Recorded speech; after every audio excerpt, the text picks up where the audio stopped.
What we're doing today is painting the walls, because you can't really get anything on or in front of the walls until they're painted. And we're excited about that because this is the first time we've introduced some pretty bold colors into the space. So when I looked at the model, you know, I have 1, 2, 3 paintings there, and then I have this big relief, sort of a giant collage there. And that makes it easy. I only see 2 choices.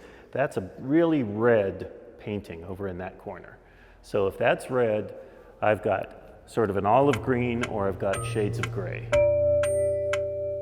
There was a wonderful show that I saw at the LA County Museum of Art called We Live in Painting, and it was all about how Mesoamerican societies had a reason for all the colors they were using and how they gathered materials to make those colors.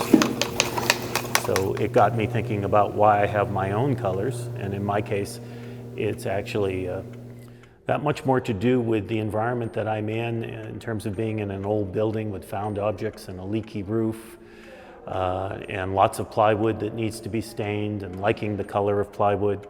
It's all those things that determined the colors that sort of define my sculptures. If we did this all green, that would work. I think this would stand out better against red. The colors I choose for the walls can make a huge difference in terms of contrasting and bringing out colors.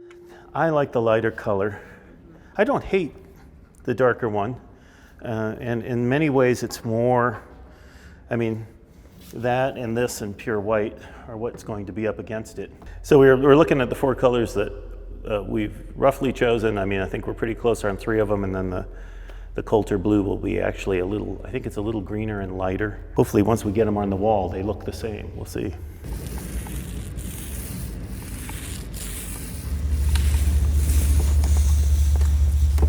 With the ancestral, it's going to take 2 coats. Anytime you go this dark, it's not surprising. Yeah, that will be nice. And you know, because this is a white room, it'll be great to have that arch sort of outlined with the color. Yeah, that's going to be a really nice change. This one is Leviathan. We use models and we use little cutouts, and we did paint samples to see what they look like, but that's never quite the same as actually bringing the artwork in and putting it up against the wall. And we're going to face out, just lean it up against the wall. But we're also at a moment when you can really see the artwork for the first time up against the colors we chose for the wall. Yeah, that's one. That looks good against the ancestral. That really pops. That's nice, I know. I've seen that painting up against 20 other sculptures for the last 2 years or so. So it's nice to see it on a nice clean wall like that. The reason I like the ancestral gray here is that these paintings kind of project out of it.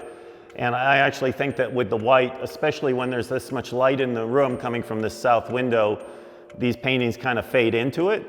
Having a darker color around it lets your eye perhaps sit, especially on the red.